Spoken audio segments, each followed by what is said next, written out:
Dans cette vidéo, nous allons le voir l'exercice numéro 8.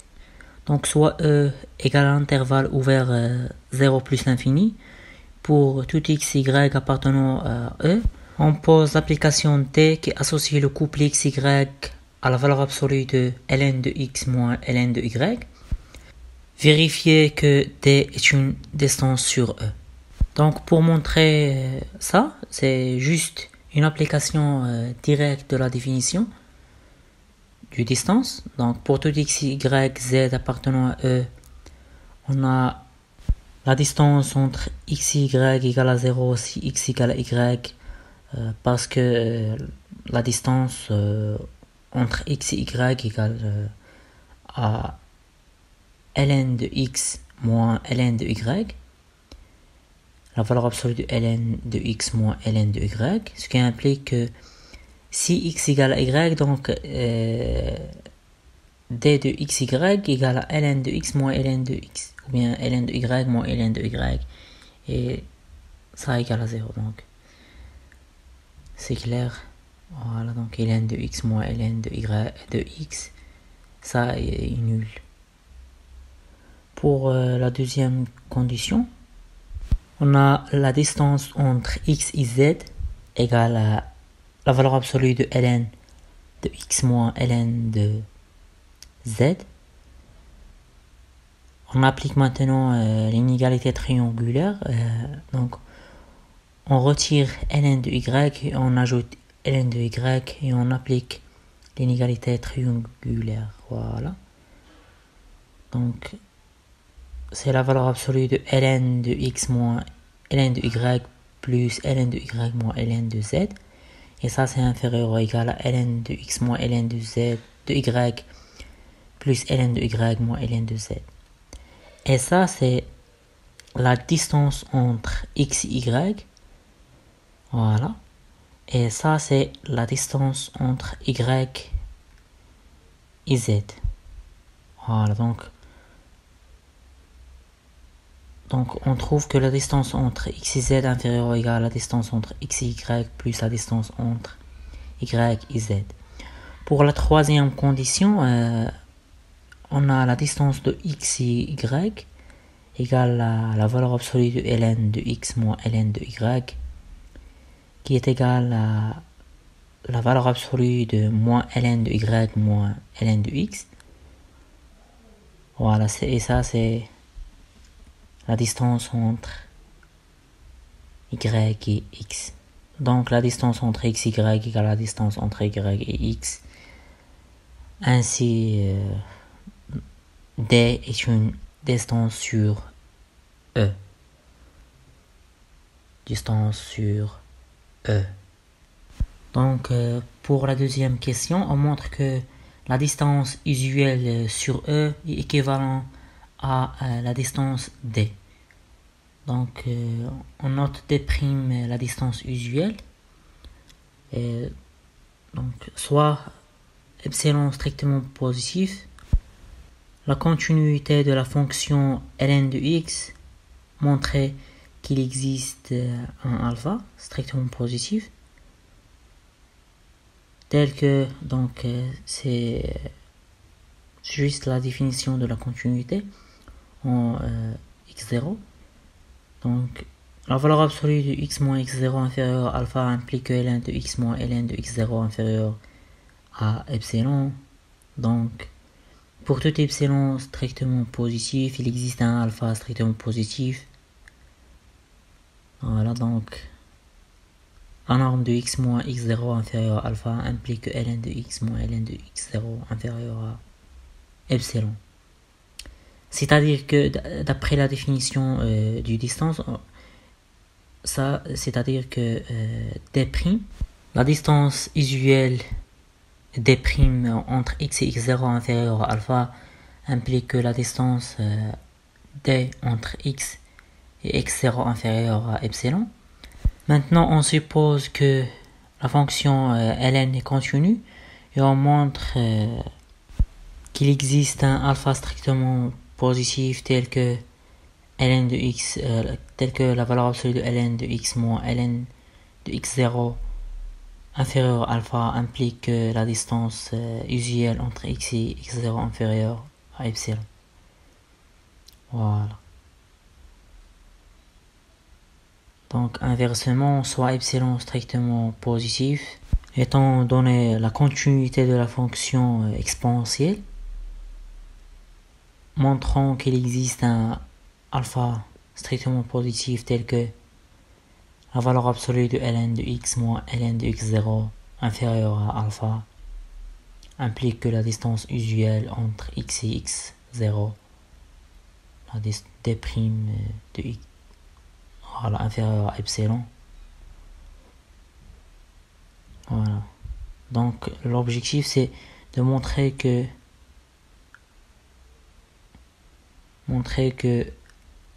la valeur absolue de ln de x moins ln de x0 inférieur à alpha implique que la distance usuelle d' entre x et x0 inférieur à epsilon. Alors l'application identité est un homéomorphisme. Un homéomorphisme est une application continue et bijective, et l'image réciproque de cette application est aussi continue. Donc toutes les propriétés algébriques qui est valable pour la distance d est valable pour la distance usuelle d', parce qu'on montre que c'est un homéomorphisme de ed' dans ed.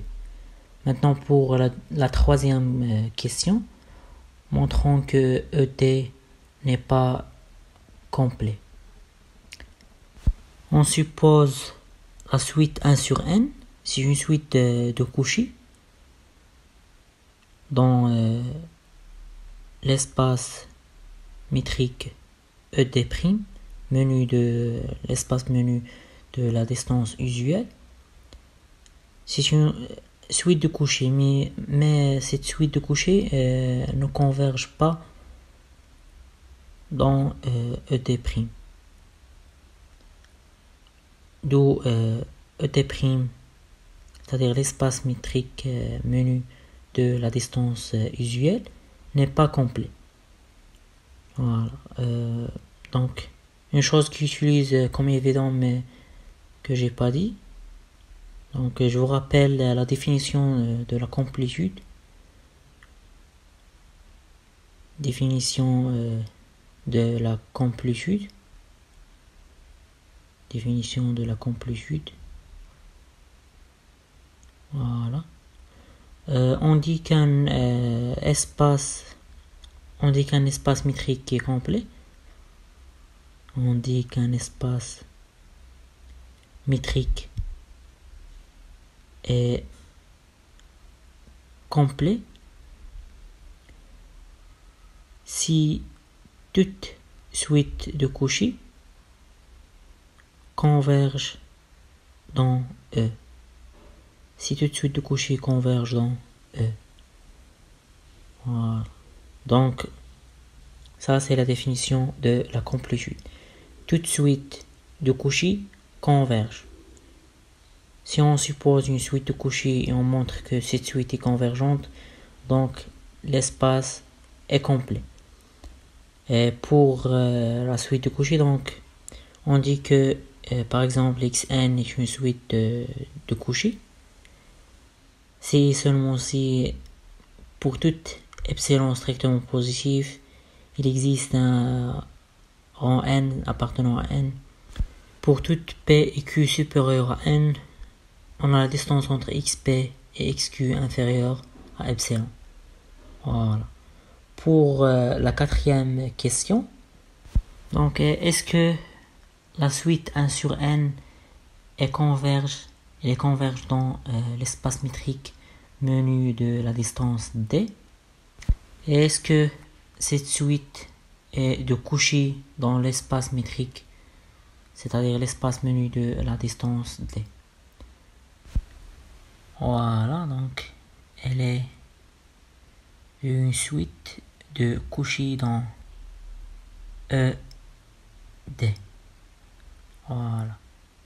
On a deux questions. Donc pour la première, On suppose que la suite 1 sur n converge dans l'espace menu de la distance D, l'espace métrique menu de la distance D, converge dans ED. Donc il existe un L appartenant à E tel que ln de 1 sur n moins ln de L, la valeur absolue bien sûr de ln de 1 sur n moins ln de L, égale à ln de 1 moins ln de x. C'est par définition de c'est les règles, juste les règles de la fonction ln.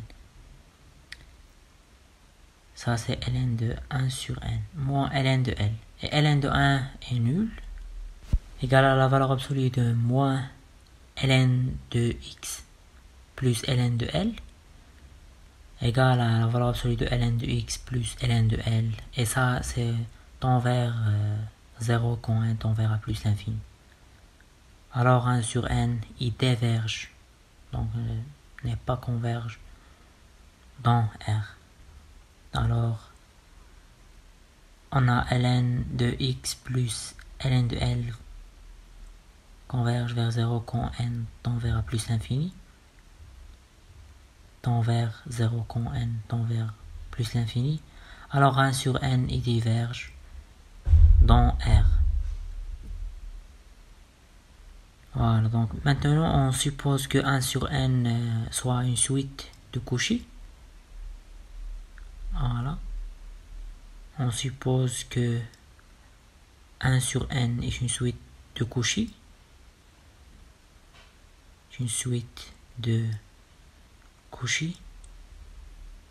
Dans l'espace menu de la distance D, donc ln, la valeur absolue de ln de 1 sur m moins ln de 1 sur n égale à la valeur absolue de ln de m moins ln de n. Voilà, donc c'est juste un petit calcul. On a ln de 1 sur m moins ln de 1 sur n égale à ln de 1 moins ln de m moins ln de 1 moins ln de n. Voilà, c'est ça. Donc ça c'est nul, ça c'est nul. Donc enfin on trouve que ça égale à moins ln de m plus ln de n. Donc égale à moins ln de m moins ln de n. Voilà. Si on met ici la valeur absolue de ça, donc enfin on trouve que la valeur absolue de ln de 1 sur m moins ln de 1 sur n égale à la valeur absolue de ln de m moins ln de n. Voilà. Et ln de m et la valeur absolue de ln de m moins ln de n tend vers 0 quand n tend vers a plus l'infini. Donc la suite ln est de Cauchy dans R. Et on sait que toute suite de Cauchy est convergente. Et de Cauchy, donc ln est une suite de Cauchy dans R. Donc elle est convergente. Ce qui est absurde. Voilà, donc absurde, c'est absurde.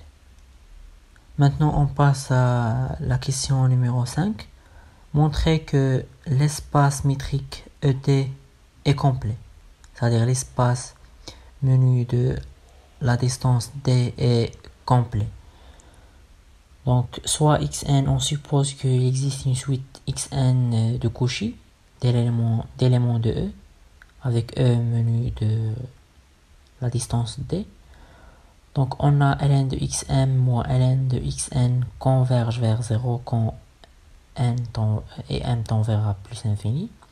Donc ln de xn est une suite de Cauchy dans R. Et si la limite de ln de xn égale à L, alors la valeur absolue de ln de x moins L tend vers 0. Alors la valeur absolue de ln de xn moins L tend vers 0 quand n tend vers plus l'infini. C'est juste l'application directe de la définition d'une suite de Cauchy. C'est-à-dire que xn est converge vers exponentielle L dans R. Voilà. Donc on a la valeur absolue de ln de x n moins L converge vers 0. C'est-à-dire que xn converge vers exponentielle L dans R.